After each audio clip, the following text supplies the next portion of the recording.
Welcome back everyone. Today we have another update from Square Enix with the second of the daily blog posts leading up to the release of the Avengers game.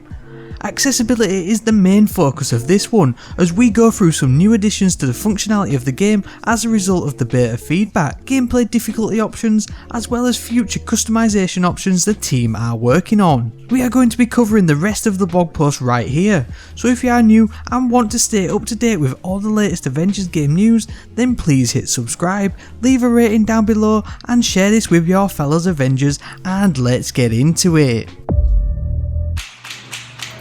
This one is about everything you need to know about accessibility. Over the last decade at Crystal Dynamics, we've worked hard to implement and build upon a foundation of accessibility in our games. What started as a small and scrappy band of advocates evolved into a formalised accessibility team and has only gained momentum since centralising our efforts. When developing Marvels Avengers, we also leaned heavily on industry experts for our accessibility pursuits. We brought in accessibility consultant Cherry Thompson for early feedback on our game, who also helped us improving our representation within our world. We also worked with the Able Gamers charity to receive our APXP certification last year. A defining moment for the studio, our certification means that we now have employees certified in accessible player experiences, something we're proud and excited about. Accessibility is an ongoing pursuit, not a finite goal. Marvels Avengers is an incredibly ambitious game for Crystal Dynamics, and so we plan to continue addressing accessibility and rolling out improvements well beyond launch. With that in mind, check out our current and future accessibility features below. Available at launch will be subtitles and closed captions.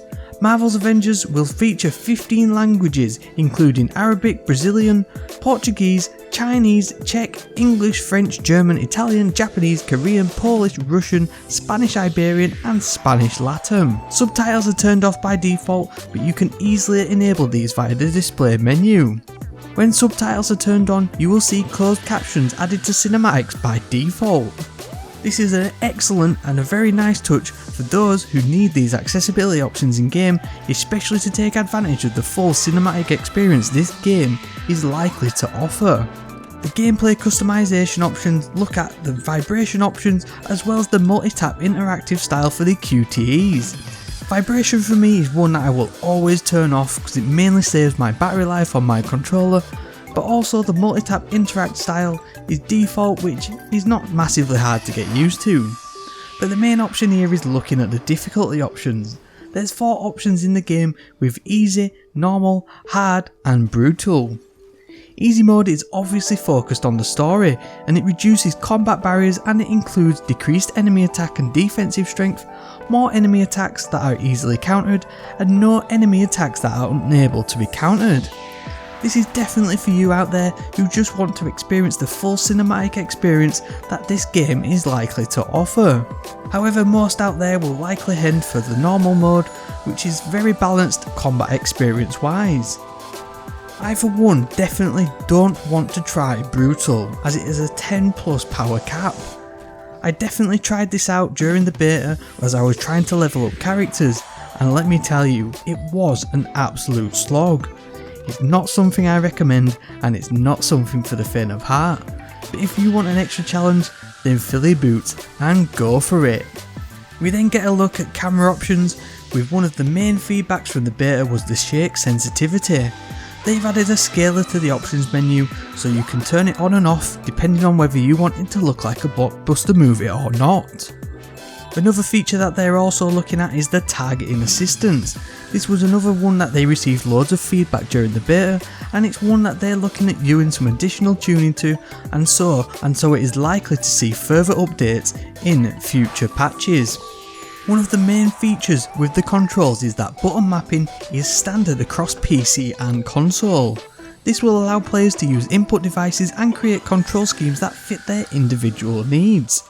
This also blends in well nicely with the menu cursor sensitivity, which has 3 options, as well as text chat, which is speak to text and text to speak chat on Xbox via the game chat transcription setting and through PlayStation 4 companion application PS4 second screen. There's currently no plans in place to get text chat on PC, but I'm sure it's definitely one thing that they'll look to push out in a future update. In-game wise, there's definitely one thing that I need to bring up, and it's tactical awareness. Triggering this option highlights points of interest, guides you to your next objective, and highlights AI or co-op companions. Definitely use this option if you need a reminder of where to go next. You could access this by pressing up on the D-pad, so definitely use that in the game if you're stuck in a mission as to what you want to go to next. Also, if you're not fussed about builds, especially in the early game as you're just trying to level up your character to the max level, they have the auto-equip best gear. This one just allows you to equip the best gear in your inventory automatically without going through the pesky menus and picking each one separately. This one is just optional though, and it's one that you can forego, especially if you want to try out new perks and different builds on your heroes. They've got plenty of details on work in progress updates too. High contrast mode UI is one that they were hoping to have ready for launch, especially for those who have low vision and prefer simpler interfaces. They've got a few fixes left to ensure that this feature is ready to roll out. Subtitle sizing options is another one that will be coming in a future update, as well as a look at motion blur, which they will be looking at turning onto a slider or an on and off option, and they're going to be giving us more news in a future update. They're also in the early stages of evaluating customization options that could help reducing cognitive load based on the feedback from beta. While work has not begun on adjustments, we wanted to make clear that your feedback has been heard. As always, if you've got any issues regarding accessibility, it is very important to the studio as they state at the bottom of the blog post, so get in touch via the support on the website or by the email address shown or through any of the social media channels. That's it for this blog post though, as it was just a quick one going through some of the customization options and accessibility options that will be available to you once the game is on full release. Tomorrow there'll be an overview of online play, detailed gear and cosmetics in the Friday blog, which we will be going through right here on the channel, so please remember to subscribe to stay up to date with that one as and when it drops.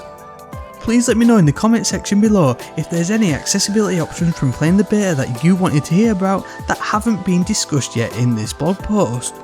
That's it for this one though, so please stay tuned for further builds, guides and news on the Avengers game. As always, thank you very much for watching, and I hope to see you next time.